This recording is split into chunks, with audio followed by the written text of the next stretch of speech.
Carvalho Buitrago Rodríguez y durante este periodo académico les voy a acompañar como su facilitadora en la asignatura Derecho Tributario. Y sin más preámbulos, ya vamos a iniciar nuestro primer módulo intitulado La Hacienda Pública y la Actividad Financiera del Estado. Para esto vamos a establecer el contenido que vamos a abordar el día de hoy. A razón de esto, es necesario que hoy consideremos algunos aspectos fundamentales dentro de los que vale mencionar la hacienda pública. De seguida, haremos lo propio con la actividad financiera. Posterior a ello, estableceremos algunas características de lo que se considera necesidad pública y servicio público para finalmente hacer lo propio con los egresos y los ingresos públicos. Y sin más preámbulos, vamos ya a dar inicio a nuestro primer bloque temático de nuestra asignatura. Cuando hablamos de hacienda pública, tenemos que hacer referencia a que este es un concepto que está íntimamente relacionado con lo que debe entenderse como el tesoro de la nación. La hacienda pública va a comprender todos los bienes que posee el Estado, es decir, todos aquellos activos que pueden estar representados por bienes muebles, inmuebles, por todos los ingresos que posee en un momento determinado el Estado, sea que esos ingresos provengan por conceptos petroleros o bien que provengan efectivamente de todo lo que se denomina ingresos tributarios, vale decir, impuestos, tasas y contribuciones. Pero a la par de estos activos, también el Estado debe contar con el elemento de gasto, es decir, con el elemento de los egresos. Y allí vamos a considerar todas esas obligaciones que tiene el Estado y que efectivamente con los ingresos que obtiene debe cubrir. En estos egresos nosotros podemos mencionar todo aquello que tenga que ver con los gastos públicos que han sido presupuestados a través de la Ley de Presupuesto Nacional y que efectivamente van a dar esa garantía de cubrir una determinada necesidad. Habiendo entonces determinado lo que debe comprenderse como la hacienda pública, es necesario establecer quién administra la hacienda pública en Venezuela. Y a razón de esto debemos mencionar que la Constitución de la República Bolivariana de Venezuela, en el artículo 236, específicamente en el numeral 11º, en concordancia con la Ley Orgánica de la Hacienda Pública Nacional, establece que la hacienda pública es administrada por el Ejecutivo Nacional, específicamente por el presidente de la República. Y por esto es que el presidente de la República tiene el control de la hacienda pública, pero no es un control desmedido, puesto que para poder disponer de los bienes que posee la hacienda pública es necesario haber elaborado lo que se denomina el presupuesto, es decir, esa formulación de la partida presupuestaria por parte del Ejecutivo Nacional, tal como lo dispone el artículo 311 de nuestra Carta Magna. Así pues, el presidente de la República establece en esa formulación del presupuesto lo que debe considerarse como ingresos, de la misma manera los gastos públicos y debe incorporar algunas variables tales como la inflación, el pago de compromisos de deuda, tanto interna como externa, y también el Producto Interno Bruto. Y para poder establecer el contenido de la ley de presupuesto, es menester señalar que la ley de presupuesto efectivamente comprende cada una de estas necesidades que tienen los órganos que forman parte de la administración pública. Por esto es que es necesario que cada uno de estos entes envíen las partidas presupuestarias en el periodo que a bien lo haya dispuesto el Ejecutivo Nacional para que la Oficina Nacional de Presupuesto incluya esto dentro del presupuesto de la nación que va a correr desde el 1 de enero hasta el 31 de diciembre en un ejercicio calendario. Entonces, esto es el contenido que debe poseer o que debe contener la ley de presupuesto nacional. Habiendo entonces hecho estas breves reflexiones de el concepto de la hacienda pública, así como también lo que comprende la hacienda pública y la administración de la hacienda pública, y lo que contiene la ley de presupuestos, es menester ahora dar paso a lo que se entiende por la gestión fiscal. Y a razón de esto tenemos que hacer referencia a que la gestión fiscal comprende todo lo que conlleva a esa administración, es decir, al manejo de los bienes y los fondos públicos, es decir, todos los ingresos que pueda tener el Estado, bien por épocas de recaudación, como por ejemplo en el periodo de enero a marzo, pero en este año de enero a el mes de junio por impuesto sobre la renta. De la misma manera, entra dentro de esa gestión fiscal toda esa adquisición, así como esa conservación de bienes, enajenación de los mismos, así como la inversión y disposición de estos bienes para efectivamente llevar a cabo el proceso que se denomina la actividad financiera. Y en función de esto, es que la gestión fiscal está soportada específicamente en 4 principios fundamentales. El primero de ellos es el de la transparencia. Cuando hablamos de transparencia, debemos mencionar que todo ese presupuesto que presenta el Ejecutivo Nacional debe estar soportado en gastos reales, en gastos que evidentemente son necesarios para el logro de la consecución de los fines del Estado.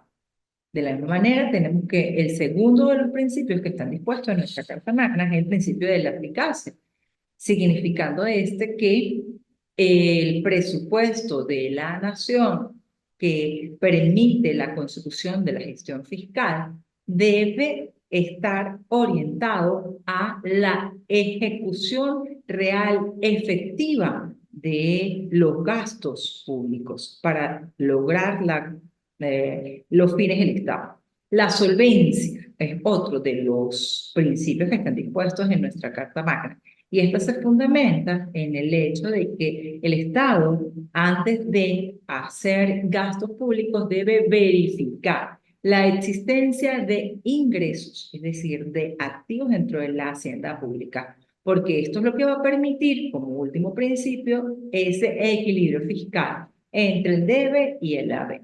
Por eso es que algunos autores, como el doctor Villegas, el doctor Candal, establecen que la hacienda pública por medio de la gestión fiscal es lo que va a poner como ese freno o contrafreno, es decir, el límite del endeudamiento público, y todo hecho por medio de la ley.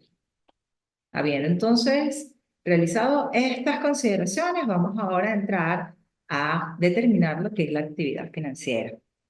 Para autores como el doctor Héctor Villegas, la actividad financiera se define como el conjunto de actuaciones que lleva a cabo el Ejecutivo Nacional y que son necesarias para la consecución de los fines del Estado. Y posee 4 elementos característicos. El primero de ellos, el que hace referencia a la necesidad pública. El segundo, el servicio público. El tercero de ellos, el gasto público. Y por último, pero no por ello menos importante, el ingreso público.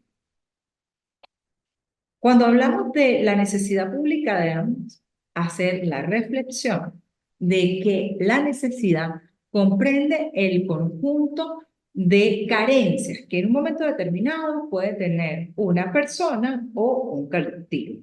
Y cuando hablamos de la necesidad, tenemos que diferenciar entre necesidad individual a necesidad colectiva y necesidad absoluta. Y para esto vamos a hacer la referencia que la necesidad individual es aquella que tenemos nosotros como individuos independientes. La necesidad mía seguramente es totalmente distinta a la necesidad de usted. Por eso es que es necesario que nosotros comprendamos que la necesidad individual es la que va a cobijar a una persona en particular. Esta puede estar determinada bien por el vestido, bien por la cultura, la alimentación o la vivienda.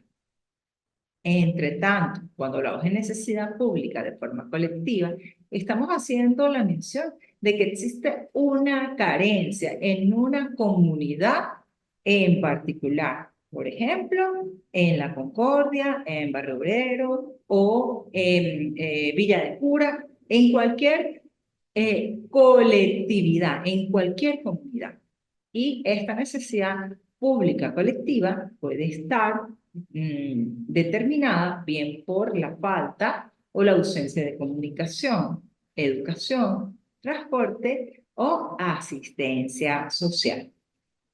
¿Y por qué es colectiva? Porque no solamente va a afectar a una persona en particular, sino que va a tener incidencia en un grupo de personas que van a ser tratadas de manera igual, aunque sean personas desiguales. Es decir, aplicamos el principio de justicia que seguramente ustedes ya vienen manejando. Y cuando hablamos de necesidad pública absoluta, debemos referirnos al hecho de que esa carencia no solamente está presente en un colectivo, en una comunidad determinada, sino está presente en una... Muy buenas tardes, ¿cómo está? Bienvenida, un gusto. En ese colectivo está presente la necesidad, es decir, que la necesidad pública va a pertenecer a todos en general. Ahí entonces vamos a concebir la seguridad de la nación, la administración de justicia, la defensa de la nación y la soberanía. Porque no solamente afecta a una persona determinada, la defensa de la nación, sino a todas aquellas personas que vivimos dentro de nuestro territorio nacional. Igualmente, de la misma forma, afecta la soberanía y la administración de justicia. La administración de justicia no es únicamente para las partes que están involucradas en un determinado juicio, sino la administración de justicia en la que se vea de manera eficaz, efectiva y eficiente todos los principios de celeridad, de rapidez, de inmediación, viene a formar parte de esa necesidad pública de manera absoluta, que va a cobijar no solamente a una persona en particular, sino a todos por igual. El segundo de los elementos que van a formar parte de esa actividad financiera del Estado es el referido al servicio público. Cuando hablamos de servicio público debemos referirnos a que es esta prestación que lleva a cabo el Estado a través de sus entes para poder dar esa cobertura de una necesidad pública. Imaginemos que en un momento determinado el Estado no puede asumir por sí mismo la prestación del servicio público. Y en ese caso, ¿qué debe hacer el Estado? Debe permitir la presencia de entes privados para que ellos puedan satisfacer esa necesidad pública. ¿Y actualmente por qué no lo hacen?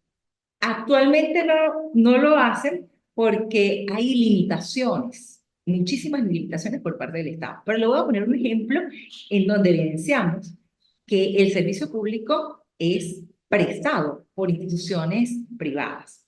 Anteriormente, no sé si se recuerda, que la Compañía Anónima Nacional de Teléfonos Venezolanos estaba en manos exclusivamente de un ente del Estado.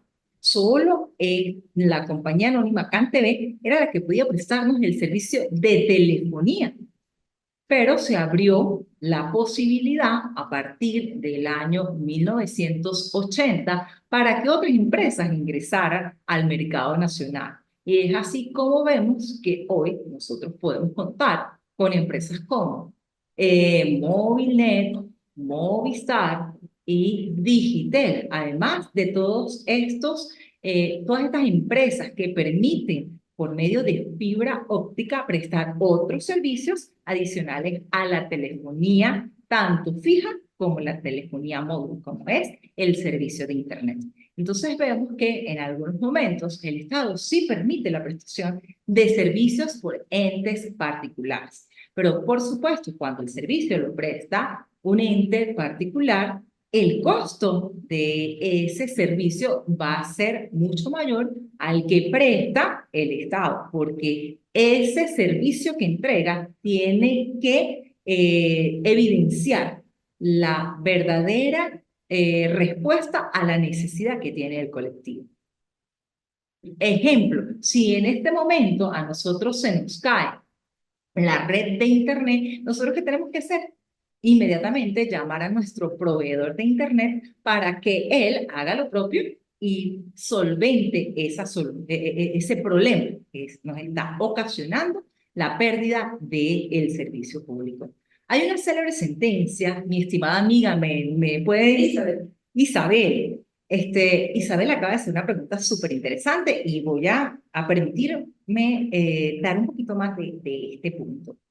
Isabel nos señala el caso del servicio público y hay una sentencia súper interesante del caso Casal, específicamente en el año 2007. Y esta sentencia la dictó el Tribunal Supremo de Justicia en sala político-administrativa. Allí se establece que el servicio público es una actividad que en principio debe prestar el Estado a través de los entes que ha autorizado para ello. Pero cuando el Estado no puede ejercerla, le va a permitir a través de concesiones a empresas privadas que pueda prestar el servicio.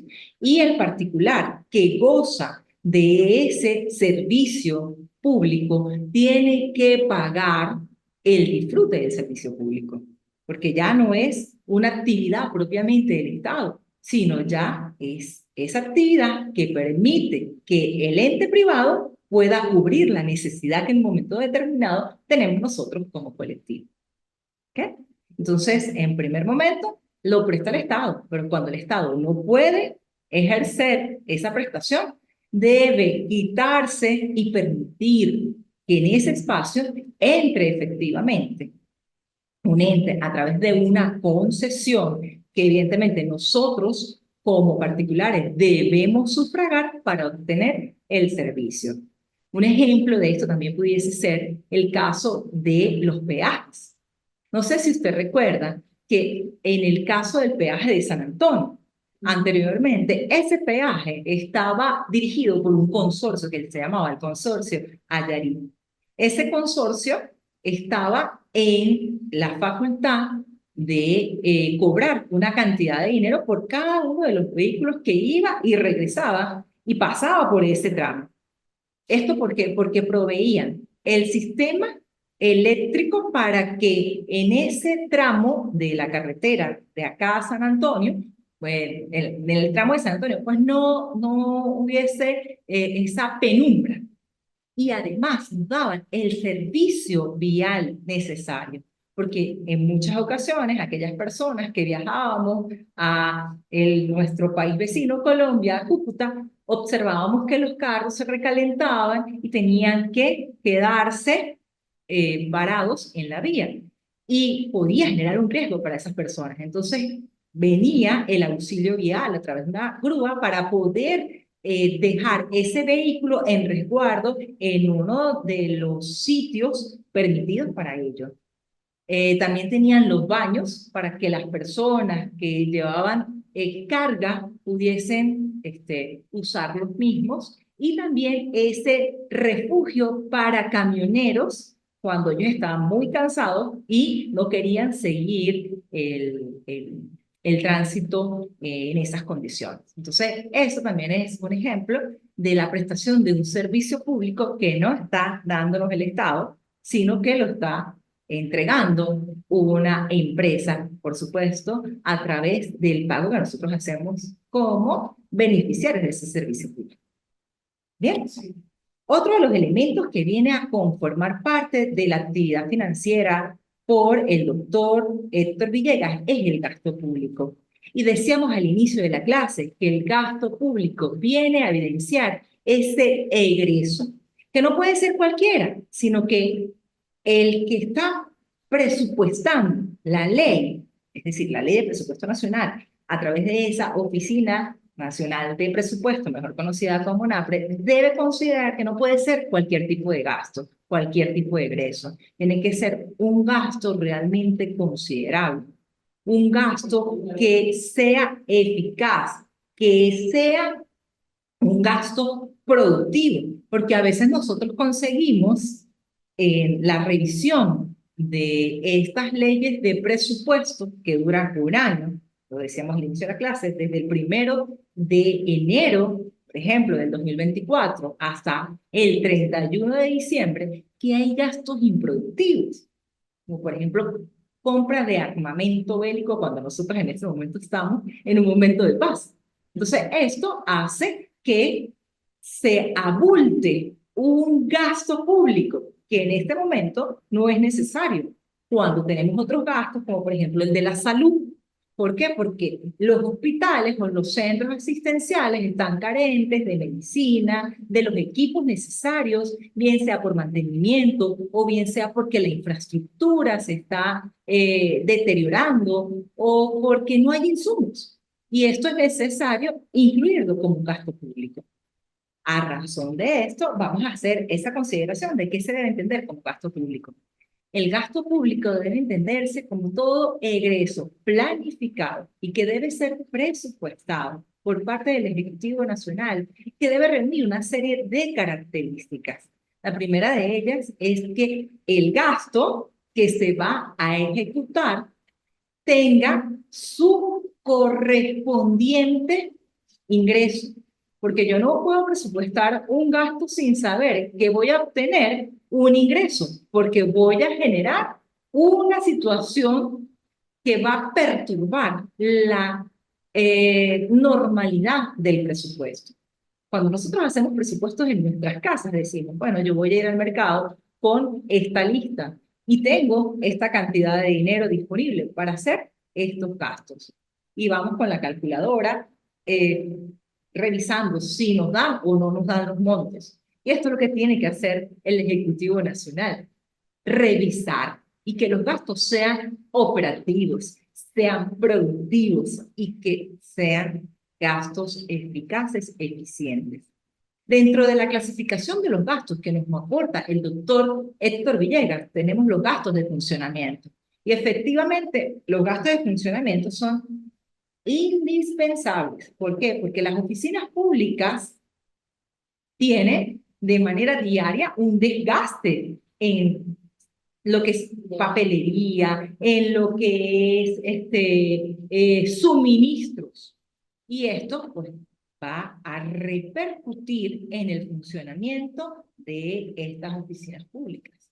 Y por eso es que en algunos momentos nos hemos encontrado con una penosa práctica en la que los funcionarios nos dicen, traiga 20 hojas de papel para poder obtener una constancia de X o Y, porque ellos necesitan reponer todo lo que están sacando por la ejecución normal de la actividad. Pero realmente eso debería estar presupuestado como un gasto público, como un egreso dentro de esa ley de presupuesto. Sí, lo que está pasando en el Poder Judicial, ellos llaman oposición. Correcto. Entonces le decían a usted cierta cantidad de dinero por la misión de nivel de demanda. Extraordinario, Isabel. ¿Sí? Extraordinario. Muy bien. Tenemos otro criterio que es la retribución de servicios.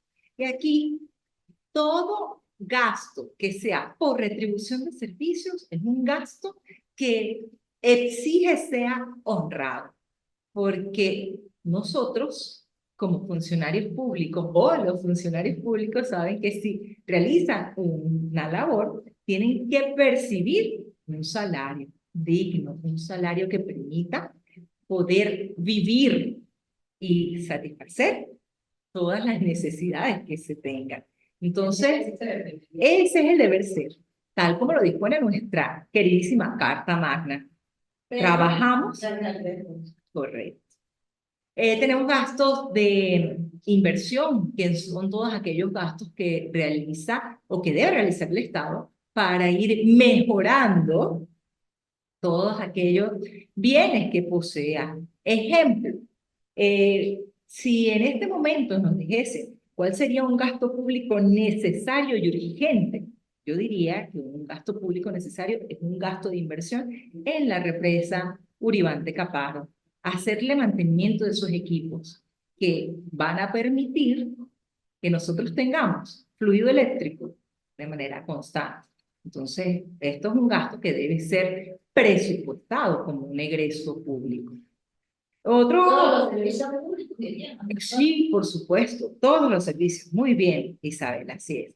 Luego tenemos los gastos de transferencia, que son todos aquellos que de alguna u otra manera se tienen por esa cuota residual que reciben pues los municipios, los estados, de acuerdo de la población que posean. Pero esto no es totalmente justo, porque todos tenemos la misma necesidad de agua, la misma necesidad del servicio eléctrico, y por eso todos deberíamos recibir, sin importar el número de habitantes que posean. Tenemos gastos productivos, que son todos aquellos que se han concebido como necesarios para el cabal funcionamiento de las actividades que lleva a cabo el Estado para la consecución de los fines del Estado. ¿Cuáles son esos fines del Estado? Recordemos, justicia, bien común y seguridad jurídica. Y los improductivos, ya seamos el toque al inicio del gasto público, cuando señalábamos que un gasto improductivo será la inclusión de material bélico en este momento cuando nosotros estamos en plena paz. Luego tenemos los ingresos. Sí, claro que sí. Por eso lo pongo de... la publicaban y uno sabía que Luego tenemos el ingreso público. Y este es otro de los elementos indispensables para la actividad financiera que lleva a cabo el Estado. El ingreso público debe considerarse o definirse como todos estos activos que en un momento determinado posee el Estado y que ha obtenido por diferentes vías, sea porque Isabel le está haciendo una donación al Estado venezolano de su casa, de su carro, quiere dejar esto para que se satisfagan las necesidades del colectivo, o porque todos los venezolanos y los extranjeros que hacemos vida acá pagamos lo concerniente a los impuestos nacionales, los estatales y los municipales, o bien porque hubo un repunte en cuanto al precio del petróleo. Y paremos de contar, pero el ingreso público viene a constituir todos estos bienes que en un momento determinado puede administrar el Ejecutivo Nacional y que vienen de diferentes fuentes. Y vamos a ver cuáles son estos. Tenemos, por su periodicidad del ingreso, tenemos los ordinarios y los extraordinarios. Isabel, para ti, un ingreso ordinario, ¿cuál sería? El ingreso ordinario que se produce consecutivamente por costumbre. Aquí en este país podríamos hablar de la renta petrolera, también de la renta tributaria. Correcto. Ya está bastante deprimido y no sé cómo nos estamos manteniendo por hacer. Correcto, No hay Isabel. turismo, no hay inversión. Estos son ingresos ordinarios. Perfecto, lo que acabas de decir. Renta petrolera y los ingresos por tributos, impuestos, tasas y contribuciones. Aunque vemos que la recaudación que últimamente ha hecho el Servicio Nacional Integrado de Administración Aduanera y Tributaria es ínfima frente a todos los gastos que devenga el Estado venezolano. Luego tenemos los extraordinarios, y dentro de esos extraordinarios debemos mencionar que aquí van a englobarse todos aquellos que no tienen una periodicidad anual o mensual. Es algo que por eventualidad ha obtenido el Estado. Por ejemplo, ese obsequio de donación que puede dejar Isabel al Estado. Bueno, ¿sí? Ya lo que se Okay. Del extranjero, correcto. Correcto. Luego tenemos la coactividad o no del Estado. Cuando hablamos de la coactividad en el Estado, debemos mencionar que hay ingresos que el Estado nos exige. Nos dice, mire, usted tiene que pagar esto. No nos invita a mediar, a que establezcamos recíprocas concesiones. El caso típico es el de los tributos. A ninguno nos llaman y nos dicen, ¿tú quieres pagar impuestos sobre la renta? ¿Cómo te gustaría pagar el impuesto sobre la renta? Tú sabes que del 1 de enero al 31 de marzo, esto en la normalidad de los casos, no como la excepción de este año, nosotros tenemos que hacer nuestra declaración y que si al aplicar la alícuota da el porcentaje superior a el monto gravable, pues nosotros tenemos que pagar. Y tenemos también los derivados. Son todos estos ingresos que en algún momento determinado el Estado puede permitir que exista esa reciprocidad con el administrado. Entonces, bueno, el Estado puede decir, como es una herencia que no tiene ninguna persona que vaya a reclamar, vamos a hacernos de esos bienes que dejó este difunto. O sea, allí pudiésemos hablar de una herencia adyacente y entra dentro de esos bienes. Tenemos los recursos de empresas del Estado. ¿Cómo maneja usted las ingresos derivados? ¿Podrían provenir de esa, se llama, las expropiaciones? Sí, pudiésemos mencionar que una expropiación, que es algo totalmente fuera de un ingreso normal, entraría allí.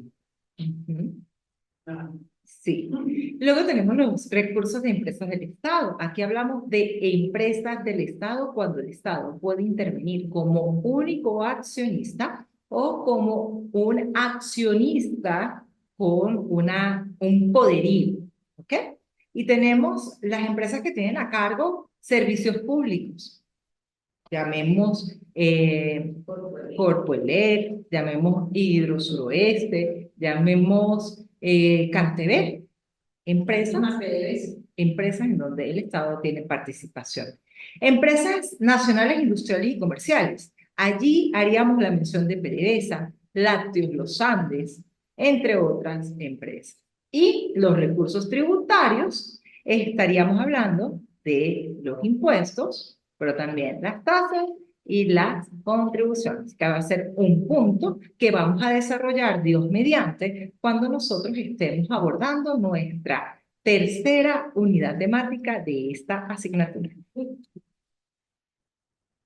Y finalmente, tenemos que englobar todos los términos o los conceptos que vimos el día de hoy. Y para esto debemos mencionar que la actividad financiera que lleva a cabo el Estado venezolano permite que, en todo caso, el Estado pueda ejecutar una serie de gastos. Pero esa ejecución de los gastos debe provenir de manera precisa por esa planificación y sí, llamemos la planificación del presupuesto en función de las reales necesidades del colectivo en general. Por eso es que el Estado va a obtener recursos a través de los ingresos y va a decir, para poder cubrir este gasto necesito tal cantidad de dinero, porque ya hay un presupuesto preestablecido. Y a través de políticas financieras o políticas fiscales o políticas monetarias, el Estado va a obtener esos ingresos. Además de esto, no solamente va a quedarse con la obtención de esos ingresos, sino que también tiene que hacer uso eficaz y eficiente del gasto, es decir, de esos recursos, de esos conceptos que son necesarios y que deben ser cubiertos. Y por supuesto, en ese momento es que el Estado va a hacer la asignación, va a hacer esa distribución de cuáles son los gastos que sí deben ser considerados como de primer plano, como gastos productivos, y no darle prioridad a gastos que nosotros podamos considerar como gastos que no tienen un asidero dentro de la realidad o el contexto venezolano. Y por eso es que tiene que diseñar las políticas económicas necesarias para poder hacer efectivamente esta cadena o este engranaje de actuaciones de manera mensual, de manera semanal y por si fuera poco, de manera anual, para que exista un verdadero equilibrio y que todas aquellas personas que vivimos acá sepamos que el Estado va a responder por esas necesidades que tenemos, siempre y cuando nosotros entreguemos y aportemos a través de algunos ingresos, como en el caso de los ingresos tributarios. ¿Dudas, mi querida amiga? ¿Dudas? No, la duda no es ninguna, simplemente que es una teoría muy bonita. O sea, ese es el deber ser. Sí, Bueno, claro. es una materia que tiene que dar esa teoría, pero no es lo que sucede en normal. Ah, no. Cada quien saca sus propias conclusiones, Claro. ¿verdad? Yo efectivamente trato de mostrar el estado ideal de los conceptos de hacienda pública y de la actividad financiera. Y ustedes pueden sacar sus propias conclusiones determinando como estudiantes de esta carrera de Derecho si esto se cumple o no se cumple. Y si no se cumple, bueno, ustedes podrán señalar cuáles serán esas causas, por qué no se cumple. Pero si se cumple, como nosotros acabamos de mencionar, que hay algunos casos que sí se cumplen, bueno, también tenemos que auspiciar esas prácticas que permiten la consecución de esas actividades que llevan a cabo el Estado, bien sea por medio de sus entes o por medio de otras instituciones privadas. Aquí les dejo las referencias del material empleado y recuerden que ya ustedes tienen una actividad dentro de nuestra plataforma tecnológica que deben presentar antes del 9 de este mes. Por favor, realicen su actividad dentro de la plataforma. No pueden hacerlo fuera de la plataforma, tienen que hacerlo en el link o en el espacio que fue creado. No es necesario. En el espacio que fue creado para eso. Si tienen alguna duda o si tienen alguna pregunta, la pueden formular bajo estos canales de comunicación que ha dispuesto nuestra institución para poder darle respuesta a su solicitud.